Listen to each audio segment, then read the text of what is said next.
오늘 본문의 이 배경의 말씀은 정확하게 알 수는 없습니다. 그런데 아마도 추측하기로는 다윗이 자기 아들 압살롬에게 쫓겨다닐 때 지은 시이지 않겠냐라고 추측을 합니다. 그렇게 보면 아들에게서 도망하면서 마음이 심히 낙심되었을 때 하나님 앞에 자기의 문제를 놓고 간절하게 기도하고 있는 시가 우리 본문의 말씀인 거죠. 우리도 인생을 살아가면서 때로는 육신적으로, 정신적으로, 영적으로 낙심이 될 때가 있습니다. 그럴 때 오늘 본문에서 보여주는 다윗의 이 신앙의 모습이 저와 여러분에게도 본보기가 될 수 있을 것입니다. 우리가 인생의 어려운 순간을 만날 때 다윗이 어떻게 극복하고 어떻게 일어섰는가를 함께 생각하면서 오늘 저와 여러분도 인생의 끝자락에서 다시 한번 하나님을 붙들고 승리하는 여러분 되시기를 주의 이름으로 축원합니다. 다윗이 어떻게 일어섰습니까? 1절, 2절 말씀 보면 인생이 약해질 때 먼저는 하나님 앞에 기도함으로 일어섰습니다. 자, 1절 말씀을 다시 한번 보실까요? 1절입니다. 같이 읽어봅시다. 시작. 하나님이여 나의 부르짖음을 들으시며 내 기도에 유의하소서. 아멘. 다윗이 마음이 곤고할 때 그가 한 것은 하나님 앞에 부르짖는 것이었습니다. 본문에 나의 부르짖음을 들으십시오 라고 말하지요. 얼마나 다윗이 간절하게 기도했는가를 알게 됩니다. 그냥 하나님하고 부른 게 아닙니다. 오늘 이 부르짖음이라는 것은 정말 간절한 부르짖음, 온 마음을 다하는 부르짖음입니다. 다윗이 왕으로서의 채통을 잊어버리면서까지도 절규하면서 하나님 앞에 부르짖고 나아갔더라는 거예요. 하나님 하면서 정말 하나님밖에 없습니다라고 고백하며 주님께 부르짖고 나아갔지요. 그러면 왜 그가 이렇게 부르짖으며 기도했나요? 2절 말씀에 그 이유가 나옵니다. 같이 읽어봅시다. 내 마음이 약해질 때 땅끝에서부터 주께 부르짖으오리니 나보다 높은 바 위에 나를 인도하소서. 아멘. 지금 다윗의 상태가 어떻습니까? 내 마음이 약해질 때입니다. 힘이 하나도 없습니다. 너무나 고통스러운 상황에 눌려서 아무런 용기도 힘도 낼 수 없는 상태입니다. 괴롭고 답답하고 절망적인 상황에 소망도 없으니 여러분 얼마나 힘들겠습니까? 내 마음이 약해질 때. 근데 그 약해진 자기의 마음의 상태를 그가 무엇으로 표현하는가 하면 본문에 땅끝이라고 이야기를 합니다. 지금 자기의 자리가 땅끝이라는 거예요. 여러분 땅끝이 어디입니까? 땅끝은 지리적인 땅끝을 말하는 건 아닙니다. 이것은 바로 자기의 지금 현재 상태를 의미하는 거예요. 내가 지금 어느 땅에 서 있느냐 그 얘기를 하는 게 아니고요. 내 마음의 상태, 내 삶의 상태가 어떠한가를 얘기하는데 더 이상 나아갈 곳이 없는 자리, 바로 땅끝에 서 있다는 거예요. 벼랑 끝에 몰렸다고 이야기를 하죠. 절망적인 상황이고요. 앞에 소망도 보이지 않고요. 정말 이제는 한 발만 내딛어도 그냥 나락으로 떨어질 것 같은 그 자리에 자기가 서 있다라고 이야기를 하는 겁니다. 여러분 이 이야기를 다윗이요 호화로운 왕궁에 앉아가지고 하는 건 아닙니다. 다시 말하지만 이 시가 아들 압살롬을 피해서 도망하는 상황에서 지은 시라고 한다면 그는 지금 광야에서 도망하면서 답답하고 절망적인 상황에 배신을 경험하며 있기 때문에 자기의 삶의 자리를 땅끝이라고 표현하는 것입니다. 더 이상 나아갈 곳조차 없다는 의미이지요. 미래가 전혀 보이지 않는 그 자리, 바로 자기의 자리가 땅끝이라고 이야기를 합니다. 여러분 이런 상황은요 갑작스럽게 닥칩니다. 누가 이걸 예상이나 하겠습니까? 보세요. 그 아들 압살롬이 반역할 거라고 다윗이 예상을 했겠습니까? 압살롬이 잘못해가지고 도망갔을 때 사실은 그때 압살롬을 그냥 포기하고 버렸어도 되는데 그래도 다윗이 용서했잖아요. 그래도 다윗이 받아주었잖아요. 다시 들어오게 했잖아요. 물론 들어왔어도 얼굴도 보지 않고 뭐 이런 것들은 있긴 하지만 그럼에도 불구하고 그래 그래도 너는 내 아들이다 하고 인사하고 받아주고 입 맞추고 들어오게 했잖아요. 그러면 누가 상상이나 하겠습니까? 그 아들이 반역할 거라고요.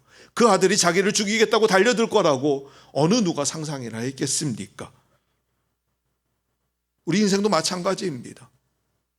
상상할 수 없는 일조차 우리에게 닥쳐오게 됩니다. 곤경이 갑자기 우리의 삶에 밀어닥칩니다. 아니, 행복하고 재밌게 살아가고 있었는데 갑자기 인생의 폭풍우가 한순간에 몰려옵니다. 인생의 꿈과 미래의 소망을 한순간에 빼앗아버립니다. 아니, 꿈은 고사하고 소망마저도 다 없어져 버리는 그 상황. 정말 이제는 땅 끝에 서 있는 것 같은 그런 순간을 맞이할 때가 있다는 거예요. 땅 끝에 서 있을 때 선택할 수 있는 건 두 가지밖에 없습니다. 하나는 그냥 떨어지는 것이에요.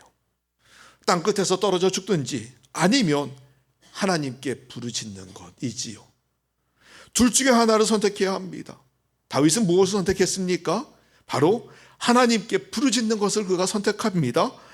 감정적으로도 의지적으로도 감당하기 어려운 환난으로 인해 마음이 약해진 땅 끝에 서 있는 것 같은 그 다윗이 그 자리에서 할 수 있는 건 오직 기도밖에 없었던 거예요. 이 답답한 상황을 이길 수 있는 유일한 길은 하나님께 부르짖는 것이었습니다. 절망적인 순간이 희망으로 전환될 수 있는 길은 오직 기도밖에 없었습니다. 그러니 1절 말씀처럼 하나님, 내가 부르짖는 소리를 들어주십시오. 내 기도의 소리에 귀담아 들어주십시오 라고 그가 말하고 있는 것이고, 내 마음이 약해져 있는 상태에서 땅 끝에 서 있는 순간에서 그가 할 수 있는 유일한 한 가지, 하나님께 부르짖으며 나아갔던 거예요. 그거 말고는 방법이 없거든요. 내 힘으로 되지 않아요. 내 의지로 되지 않습니다. 오직 기도밖에는 없습니다. 사랑하는 여러분, 혹시 이 자리 가운데 마음이 약해져 있는 분이 계십니까? 마음이 무너져서 혹시 지금 내가 땅 끝에 서 있는 것만 같은, 한 발자국만 내디뎌도 저 낭떠러지로 떨어질 것만 같은 마음 상태에 계신 분이 혹시 계십니까? 그렇다면 여러분을 권면합니다. 다른 것 아니라 하나님께 부르짖으십시오. 여러분, 하나님 앞에 기도하며 나아가십시오. 하나님 앞에 엎드리십시오. 부르짖음을 통하여 여러분의 무너진 마음이 회복될 줄로 믿습니다. 하나님 앞에 기도하며 나아갈 때 다시 한번 생명의 은혜를 얻게 될 줄로 믿습니다. 하나님께 부르짖는 여러분 다 되시기를 주의 이름으로 축복합니다. 두 번째로, 인생이 약해질 때 다윗은 하나님께 피하였습니다. 2절 말씀을 다시 한번 읽어봅시다. 한 번 더 있습니다. 시작. 내 마음이 약해질 때 땅 끝에서부터 아멘. 땅 끝에서 하나님 앞에 부르짖는다라고 말하지요. 그는 지금 자기가 땅 끝에 서 있다고 말합니다. 이 땅 끝에서 어디로 자기를 인도해 달라 말합니까? 나보다 높은 바위 위로 자기를 인도해 달라고 이야기를 합니다. 지금 땅 끝은 불안합니다. 저 높은 바위 위는 안전합니다. 그러니 나를 이 땅 끝에서 내가 기도하고 부르짖으니까요, 하나님, 나를 저 높은 바위 위로, 나보다 높은 바위 위로 올려주십시오 라고 말합니다. 근데 이 2절 말씀을 세번역 성경은요, 내 힘으로 오를 수 없는 저 바위 위로 나를 인도해 주십시오 라고 말합니다. 내 힘으로는 오를 수 없는 저 바위 위. 무슨 말인가요? 그 바위가 얼마나 높은지요, 사실은 내 힘으로는 올라갈 수 없는 바위예요. 나보다 높은 바위라고 하는 말은 내 힘으로는 절대로 올라갈 수 없을 만큼 높은 바위. 그런데 그 바위 위가 안전한 곳이지요. 그러니 하나님, 나는 못 올라갑니다. 나는 못 올라갑니다. 지금 내 상황을 내 힘으로는 벗어날 수 없습니다. 지금 이 문제에서 내가 내 힘으로 해결하고 내가 여기서 평안함을 얻을 수 없습니다. 그러니 하나님, 나를 저 높은 바위 위로, 나를 저 안전한 바위 위로 인도해 주십시오 라고 기도하는 거예요. 그 말은 결국 하나님만이 나를 높은 바위 위로 인도하실 수 있다는 것을 의미하는 것이죠. 여러분, 그렇습니다. 다윗은요, 자기의 소망이 하나님께 있음을 고백합니다. 절망적인 땅 끝에서 안전한 바위 위로 나를 인도하실 분은 하나님밖에 없기 때문이에요. 그러니 내가 의지하는 하나님, 내가 바라보는 하나님, 그 하나님이 나를 구원하실 하나님이라 믿는 것이 있죠. 그리고 그 믿음의 고백이 하나님을 향한 자기의 신앙의 고백이 3절과 4절에 나오게 됩니다. 땅끝에서 부르짖는 다윗의 이 신앙의 고백을 여러분 한번 좀 보십시오. 자, 3절과 4절을 같이 한번 읽어봅시다. 시작. 주는 나의 피난처시요 원수를 피하는 견고한 망대이심이니이다. 내가 영원히 주의 장막에 머물며 주의 날개 아래로 피하리이다. 아멘. 우리 지난주에 여러분에게 말씀드렸죠. 여러분이 믿는 하나님은 어떤 하나님이십니까? 내가 믿는 하나님은 어떤 하나님이십니까? 우리가 질문해야 된다고 이야기를 했어요. 오늘 본문에서 땅끝에 서 있는 다윗이 고백하는 하나님은 어떤 하나님이실까요? 내가 피할, 나의 의지할 분이 되시는, 나를 높은 바위 위로 인도하실 그 하나님은 어떤 하나님이실까요? 오늘 다윗이 고백하는 이 믿음의 고백들을 저와 여러분이 같이 나누면서 내가 땅끝에 서 있을 때, 그래 맞아, 다윗이 하나님을 그렇게 불렀는데 나도 하나님이 나에게 그 하나님이 되실 거야 라고 여러분도 동일하게 고백할 수 있게 됐으면 좋겠습니다. 자, 다윗이 하나님은 어떤 하나님으로 고백하는지 같이 신앙을 고백을 같이 봅시다. 3절 보십시오. 먼저는 주는 나의 피난처이십니다 라고 고백합니다. 하나님은 나의 피난처 되시는 하나님이래요. 힘들고 어려운 순간에 사실은 숨을 곳이 있는 사람은 참 복된 사람이에요. 피난처가 있는 사람은 참 복된 사람입니다. 자기의 힘으로는 어떻게 할 수 없는 순간에 의지할 곳이 있고 숨을 곳이 있다면 그 사람은 정말 복된 사람이에요. 인생을 살아가는 동안에 우리에게는 사실은 피난처가 필요합니다. 그런데 누구에게나 이 피난처가 필요한데 자기 힘으로는 어떻게 할 수 없는 순간을 만날 때 우리가 피할 곳이 반드시 있어야 되는데요. 문제는요, 사람들이 마땅히 피할 곳이 없다는 거예요. 삶의 큰 낭패를 당할 때, 궁지에 몰려 있을 때 정말 내가 어디로 피해야 될까? 질문하면 사람들은 자기가 피할 곳을 찾지를 못합니다. 절망적인 순간에 여러분에게 정말 피할 곳이 있습니까? 힘들고 어려운 순간을 만나면 여러분에게 정말 피할 곳이 있습니까? 피난처가 여러분에게 있나요? 삶의 짓누르는 압박감이 세상 모든 사람들에게 한둘이 아니죠. 모든 사람들에게는 그 압박감이 있습니다. 일터에서도 직장에서도 학생들은 학교에서 압박감에 짓누르고 살아가죠. 그러다가 다시 집에라도 돌아오면 집에서는 좀 편안했으면 좋겠어요. 집에서 모든 짐들을 다 내려놨으면 좋겠습니다. 그런데 이게 웬일입니까? 집에 갔는데도 압박감이 여전합니다. 아니, 더 말로 할 수 없는 압박감이 또 있습니다. 학생들도 마찬가지예요. 열심히 공부하고 집에 왔는데 집에 와서 마음을 좀 편안하게 하고 싶은데 이게 무언의 압박이 아이들에게 눌리는 거예요. 애들이 집에 왔는데 편하지 못합니다. 그러니 어떻게 합니까? 결국은 자기 피난처를 찾아 나가는 거예요. 그 피난처가 결국은 게임으로 나가게 되고 또 친구로 나가게 되고, 그러니 집 밖에 나가서 안 들어오려고 하고 자기의 피난처를 찾아서 아이들이 나가게 되는 것이지요. 집에 오면 사랑받고 위로받고 치유받고 싶은데요, 그러지를 못하니까요. 생각해보면 많은 사람들은 자기의 피난처를 제대로 두질 못하고 있습니다. 이게 내 피난처일까 하고 여러 가지 방법들을 찾아 나섭니다. 술을 찾기도 하고, 때로는 쾌락을 찾기도 하고, 때로는 다른 사람을 의지하기도 하고, 때로는 다른 방법들을 우리가 찾아보기도 합니다. 때로는 약물을 의지할 때도 있지요. 그런데 중요한 건 그게 정말 우리의 진정한 피난처가 될까요? 오늘 다윗이 광야에서 자기의 삶이 내몰리면서 죽음의 위기 앞에서 그가 하는 말, 다른 사람을 바라보고 다른 어떤 것을 의지하면서 그가 하는 말이 아닙니다. 그는 본문에서 하나님을 바라보며 하는 말입니다. 주님은 나의 피난처이십니다. 아멘. 주님은 나의 피난처이십니다.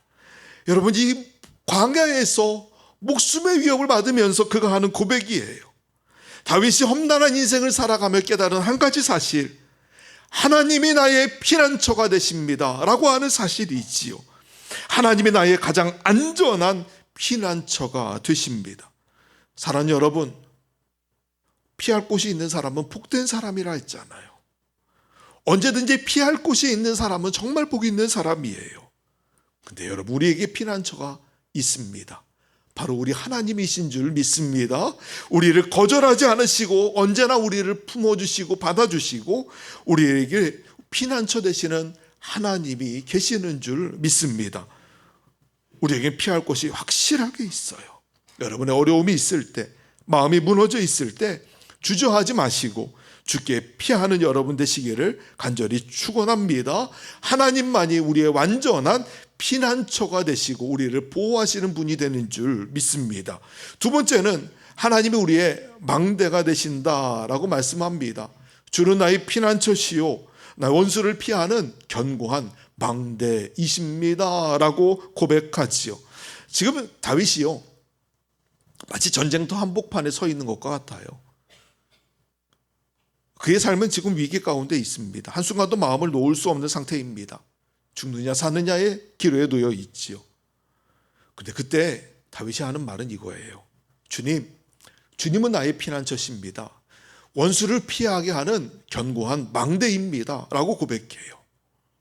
나를 핍박하고 힘들게 하는 사람으로부터 나를 지켜주시는 하나님, 나를 보호하시는 하나님이 되신다라고 고백하는 것이죠. 혹시 여러분 마지노선이라고 하는 이야기를 아십니까? 마지노선 다 한 번쯤은 들어보셨죠? 우리가 이렇게 흔히 이야기를 합니다. 야, 여기까지가 마지노선이야 라고 이야기를 해요. 마지노선이라고 말할 때 이 마지노선은요, 마지노선이 아닙니다. 마지노선입니다. 이게 왜 마지노선인가 하면 사실 여기 유래가 있어요. 이 마지노선이라고 하는 게 마지노 라인이라고 하는 건데요, 영어로 2차 세계대전에 대비하여 프랑스가 만든 방어 진지를 의미합니다. 2차 세계대전에 프랑스가요, 먼저 독일과 1차 대전을 겪고 난 이후에 야, 이거 독일에게서 우리가 방어를 좀 해야겠다라고 하는 생각을 하게 됩니다. 독일의 공격에 대비한 방어 진지를 독일과의 국경선 안에 만들게 됩니다. 이게 바로 마지노선인데요. 여기 보이는 이게 마지노선입니다. 이 빨간색 줄이 바로 마지노선인데 왜 마지노선이라고 말하는가 하면 이 방어 진지를 촘촘하게 만들게 됩니다. 이걸 만들자고 한 사람이 앙드레 마지노라고 하는 지금의 말로 하면 국방부 장관 같은 사람이에요. 프랑스의 국방부 장관 같은 사람 앙드레 마지노라고 하는 사람이 이 진지 방어선을 만듭시다라고 제안을 했고, 그리고 그 사람의 이름을 따서 마지노 라인이라고 마지노 선이라고 부르게 됐었습니다. 프랑스가요, 이 요새를 만들기 위해서 1927년부터 10년간 공을 들였어요. 1차 세계대전 때의 경험을 살려서 지형적인 이점도 충분하게 활용합니다. 전차의 침입을 막기 위한 이중 철공벽을 만들고 보병을 막기 위한 철조망 지대도 만들고 직경 6m의 콘크리트 벽도 설치합니다. 발전실, 탄약고, 작전실, 통신성 등도 지하 깊숙한 곳에 설치합니다. 당시로선 그야말로 난공불락의 요새와 같았어요. 이 마지노 라인이 독일 국경선 맞은 국경선에 설치되면서 독일이 이 땅으로 이제 못 들어올 거야라고 기대했지요. 그런데 이게 웬일입니까? 2차 세계대전이 딱 터지니까 독일이요, 마지노선이 딱 독일 국경까지만 만들고 그 위쪽 북쪽으로 벨기에와 맞닿은 국경에는 마지노 라인이 없어요. 거기에는 방어진지가 없습니다. 허술합니다. 독일이 자기네 국경과 맞닿은 쪽으로 마지노선이 있는 쪽으로 들어오질 않고 글쎄 거기를 우회해서 벨기에 쪽으로 돌아서 들어온 거예요. 이 마지노 라인을 만들었는데 정작 전쟁이 터지니까 얘가 아무 역할도 하지 못합니다. 아무 도움도 되지 않아요. 실제로 이 마지노선에서 벌어진 전투가 별로 없었다라고 이야기를 합니다. 여러분 보세요. 아마도 프랑스 사람들은요, 이 마지노선을 만들면서 이게 정말 우리에게 견고한 망대가 되어줄 거야 라고 기대했을 것입니다. 근데 허무하게 무너져 내린 것을 보십시오. 오늘 우리가 고백할 건 이겁니다. 우리가 세상에 우리의 피난처가 있고 세상에 우리의 망대가 되어줄 거라고 기대하는 것이 있다면 사랑하는 여러분, 그것들을 내려놓으십시오. 사실 이 마지노선과 같아요.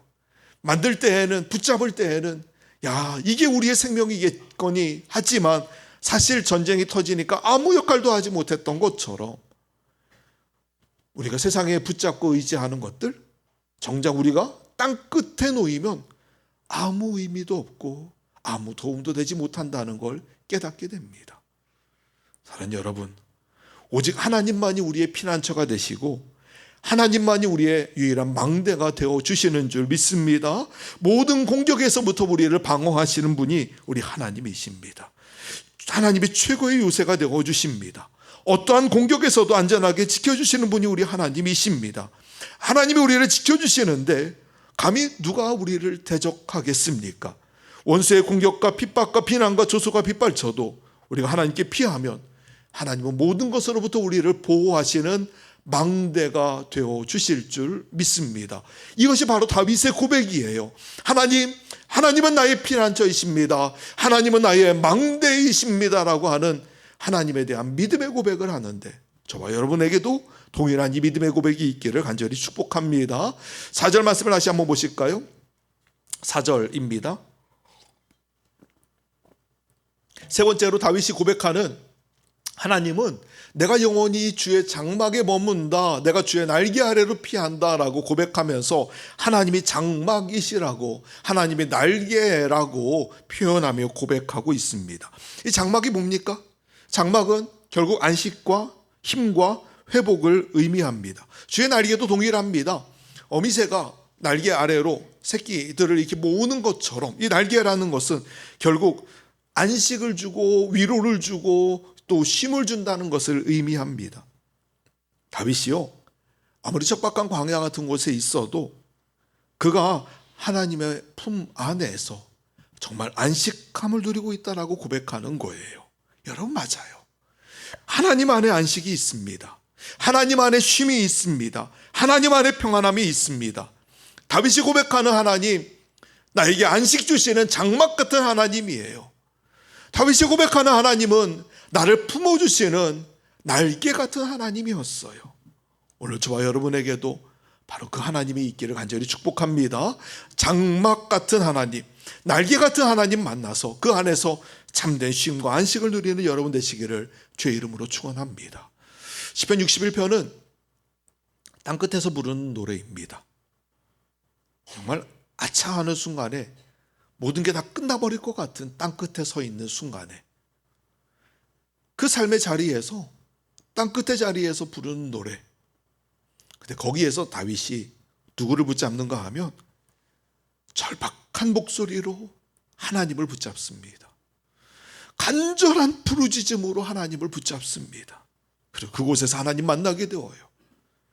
땅끝에서 피난처 되신 하나님을 만납니다.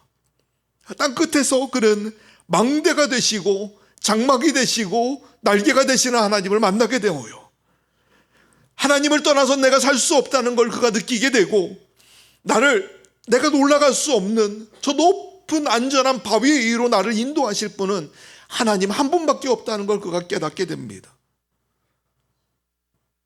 살기 위해 도망친 광야였는데, 어쩔 수 없이 나아간 광야였는데, 그가 그 땅 끝에서 몰려가지고 그곳에서 하나님을 바라보았더니 그가 깨달은 하나님은 피난처 되신 하나님, 망대 되신 하나님, 장막 같고 날개 같은 하나님을 그가 발견하게 되고 만나게 된 거예요.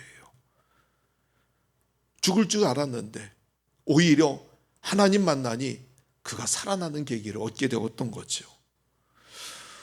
오늘 인생의 땅끝에 서 계신 분 계십니까? 아니, 심지어 여러분 중에 혹시라도 내가 한 발만 잘못 뛰어도 삶의 나락으로 떨어질 것 같아, 라고 생각하는 분이 혹시 계십니까? 오늘 다윗처럼 내 마음이 약해질 때, 내 마음이 무너져 내릴 때 라고 말할 만한 분이 혹시 여러분 가운데 있으십니까? 땅끝에 서서 이제는 아무 소망 없다고 말하는 분이 혹시 계십니까? 그렇다면 어떻게 해야 되겠습니까? 먼저는 다윗처럼 하나님을 붙드십시오. 하나님을 붙잡고 기도하십시오. 여러분, 세상을 의지하지 말고 오직 하나님만 의지하십시오. 오직 하나님만 바라보며 모든 것을 주님께 부르짖음으로 맡길 때, 그때 하나님을 만나는 여러분 되실 것입니다. 우리를 견고히 붙들어 주시고 우리를 안전하게 인도하시는 하나님을 만나시게 될 겁니다. 시편 55편 22절 말씀에 내 짐을 여호와께 맡기라. 그가 너를 붙드시고 의인의 요동함을 영원히 허락하지 아니하시리로다 말씀합니다. 우리 형편이 어떠하든지 하나님 앞에 맡기면 하나님이 우리를 붙들어 주시고 우리를 절대로 요동하지 않게 하시는 그 약속의 말씀이 오늘 저와 여러분에게도 동일하게 이루어질 것을 믿고 나아가 하나님만에서 정말 우리의 피난처 되신 하나님, 망대 되신 하나님, 장막 되시고 날개 되신 그 하나님, 우리의 소망 되신 하나님 만나는 저와 여러분 되시기를 주의 이름으로 간절히 축복합니다.